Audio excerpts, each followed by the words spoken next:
स्वागत है आप सभी का हमारे साथ साप्ताहिक राशिफल में। और यहाँ हम बात करने जा रहे हैं कन्या राशि के लिए, वर्गोस के लिए ये वीक कैसा रहने वाला है 25 मई से लेकर और 31 मई तक। देखिए ये वीक आपके लिए वैसे भी खास है क्योंकि यहाँ पर देखिए चंद्रमा तो हर वीक में बदलते ही हैं, लेकिन यहाँ पर आपके राशि स्वामी मरकरी बुध जो है 29 मई को अपना राशि परिवर्तन करेंगे। अभी आपके भाग्य में चल रहे थे और 29 मई को ये आपके कर्म क्षेत्र में प्रवेश कर जाएंगे, स्वग्रही हो जाएंगे और ये बदलाव आपके कार्य क्षेत्र के लिए बहुत बहुत अच्छा रहने वाला है।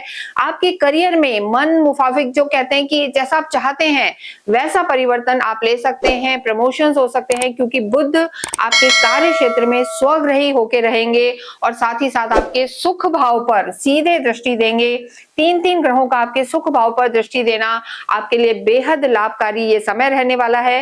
लेकिन चंद्रमा की अगर हम बात करते हैं तो चंद्रमा सबसे पहले अगर जब इस वीक की स्टार्टिंग हो रही है तो देखिए चंद्रमा आपके 12वें भाव में है और जब भी चंद्रमा चौथे 8वें 12वें भाव में होते हैं तो थोड़े से कमजोर हो जाते हैं। 25 मई को ही अगर हम देखें तो चंद्रमा केतु के साथ हैं और यहाँ चंद्रमा का होना कहीं ना कहीं आपको भावुक बनाएगा, इमोशनल बनाएगा। ग्रहण योग ये बन रहा है, पितृ दोष इसे हम कहते हैं। ये स्थिति 25 तारीख को रहने वाली है, लेकिन इसके बाद चंद्रमा कन्या में रहेंगे, तुला में और वृश्चिक में रहेंगे और बाद में पूरा ही वीक आपके लिए अच्छा है। चंद्रमा की स्थिति भी यहाँ पर अच्छी रहने वाली है।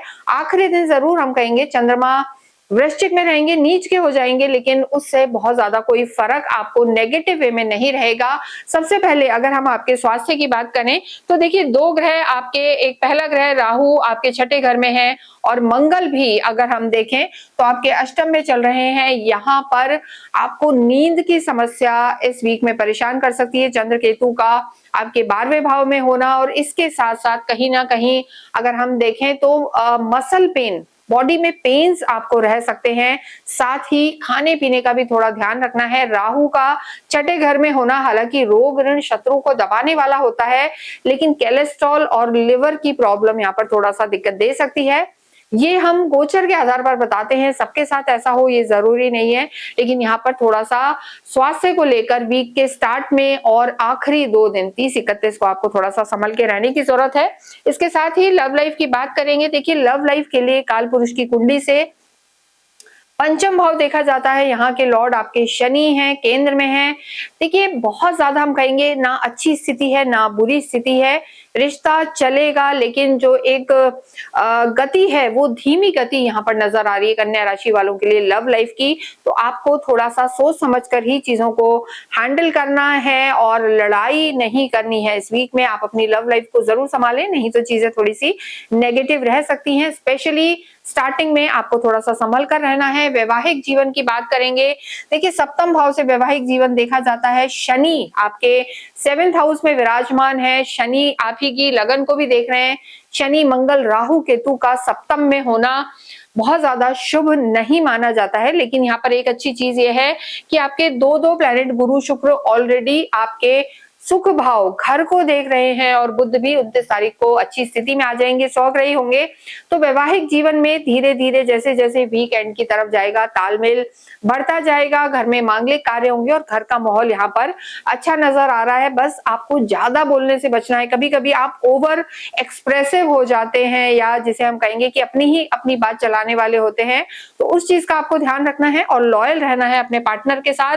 कर्म क्षेत्र की स्थिति अगर हम देखें तो देखिए 10th हाउस से प्रोफेशनल लाइफ को देखा जाता है। यहाँ पर 2 नैसर्गिक प्लैनेट्स का होना, गुरु शुक्र का होना आपके लिए बेहद बेहतर है। कम्युनिकेशन से रिलेटेड कार्य है, काउंसलिंग से रिलेटेड कार्य है या किसी आप क्रिएटिव लाइन से जुड़े हुए हैं तो यहाँ पर काफी इनोवेटिव रहेंगे, काफी आइडियाज आपको आएंगे। और गुरु शुक्र और 29 तारीख के बाद बुध आपके कार्य क्षेत्र में आकर आपके कार्य को यहाँ पर बहुत बेहतर करने वाले होंगे। लेखन से रिलेटेड कार्य है, एग्रीकल्चर से रिलेटेड कार्य है या आप फाइनेंस से रिलेटेड किसी कार्य में जुड़े हुए हैं तो बुध यहाँ स्वग्रही होकर आपके लिए स्थितियों को बेहतर करेंगे और करियर में चेंजेस यहाँ पर सेकेंड हाफ में थोड़े से नजर आ रहे हैं। जो लोग यहाँ पर करियर में बदलाव चाहते हैं उनके लिए भी ये समय यहाँ पर अच्छा बना हुआ है। इसके साथ ही अगर हम बात करें स्टूडेंट्स की तो देखिए स्टूडेंट्स के लिए पंचम भाव देखा जाता है, वो स्थिति यहाँ पर अच्छी है। बुध आदित्य योग बना हुआ है, काफी फोकस्ड रहेंगे और सरकारी किसी एग्जाम की तैयारी कर रहे हैं तो आपको सफलता मिल सकती है। लेकिन वीक के स्टार्ट में थोड़ा सा भटकाव यहाँ पर नजर आ रहा है, क्योंकि चंद्रमा आपके 12वें भाव में है, कमजोर हो जाते हैं, तो मन थोड़ा सा यहाँ पर चंचल आपका रह सकता है। कन्या राशि आध्यात्मिक राशि है और इस समय गुरु आपके केंद्र में रहकर आध्यात्मिक रहेंगे, घर में मांगलिक कार्य रहेंगे और धार्मिक यात्राएं भी यहाँ पर नजर आ रही है। पूरा ही वीक आपके लिए यहाँ अच्छा रहने वाला है। लेकिन हम बात करें आपके भाग्येश की, तो देखिए भाग्य में ही बुध आदित्य योग बन रहा है, सूर्य और बुध का, वो स्थिति बेहतर है।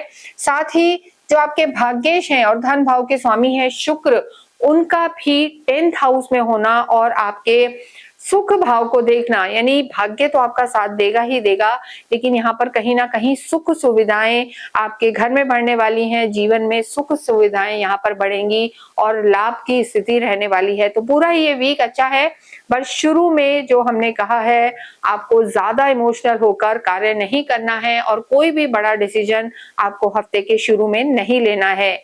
गणेश जी की आराधना जितनी आप करेंगे उतना आपके लिए बेहतर रहेगा। गणपति अथर्वशीष का आप पाठ करें, साथ ही साथ अपनी कुल देवी की आराधना करना और कुंजिका स्त्रोत का पाठ करना भी आपके लिए लाभकारी रहने वाला है।